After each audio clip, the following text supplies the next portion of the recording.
ഒരിക്കൽ അഭിനയിക്കാൻ പണ്ട് പോലെ അറിയാവുന്ന ഒരു പെണ്ണാണ്. അവളൊരു നാടകം കളിച്ചതാ. ആരും ഒന്നും ചെയ്തില്ല. കഴുത്തിന് വേന, നെഞ്ചുവേനാണ്. എന്താന്ന് ആക്കറിഞ്ഞൂടാ. ജനങ്ങളുടെ മുമ്പിൽ ഒരു സിമ്പതി പിടിച്ചു വരാനുള്ള ട്രിക്കാണത്. അത് എല്ലാ കൊച്ചുപിള്ളേർക്കും അറിയാം. അതിന് വലിയ പഠിപ്പൊന്നും വേണമെന്നില്ല. അത് വെറും നാടകമാണ്. ഈ തെരഞ്ഞെടുപ്പിന് മുമ്പിലുള്ള നാടകം. അതായത് അവർക്ക് വേണ്ടിയിട്ട് ഒരു സിമ്പതി ഉണ്ടാക്കാൻ UDF-കാരൊക്കെ അക്രമികളാണെന്നും ഇവരൊക്കെ സമാധാനത്തിന് വേണ്ടി നിലനിൽക്കുന്നവരാണെന്നും ഒക്കെ വരുത്തി തീർക്കാൻ, ജനങ്ങളുടെ സിമ്പതി നേടാൻ തട്ടിപ്പാണ്.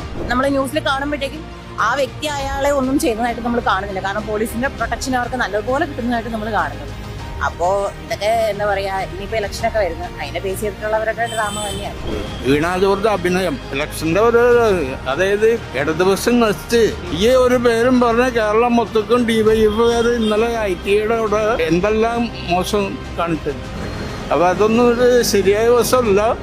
അത് ഇവരുടെ അവസാനത്തിന്റെ ലക്ഷണമാണ്. അത് നാടകമാണ്, പക്കാ നാടകമാണ്. കണ്ടാൽ തന്നെ അറിയില്ല, വീഡിയോ കണ്ടാൽ അറിയില്ല നമുക്ക്. അതെങ്ങനെ വിശ്വസിക്കാൻ പറ്റാം? ഈ പ്രതിഷേധിച്ചവരെ അവരടുത്തുപോലെ എത്തിയിട്ടില്ല. പിന്നെ അങ്ങനെ അവർ ഇത് ചെയ്തെന്ന് പറയുന്നത് ആ വിഷ്വലിനകത്ത് പുള്ളിക്കാരി ഇങ്ങനെ ചുമ്മാ കൈപിടിക്കുന്ന ആൾ തല്ലുന്നതും അടിക്കുന്നതും ഒന്നും കാണിക്കുന്നില്ല. അവര് സമരം ചെയ്ത് മുന്നോട്ട് ചെല്ലുന്നുണ്ട്.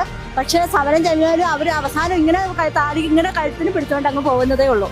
അല്ലാതെ ഒന്നും സംഭവിച്ചിട്ടില്ല. ഇത്ര ഷോ ആയിട്ട് തോന്നുന്നു. ഇലക്ഷൻ വരെയല്ലേ, അപ്പൊ അതിന് വേണ്ടിയിട്ട് ശരിക്കും പ്രതിഷേധിക്കണോടോ? ഏത് ശരിക്കും പ്രതിഷേധിക്കണം? ഞാൻ പറഞ്ഞു കഴിഞ്ഞാൽ വട്ടപൂജയാണ് അവര്.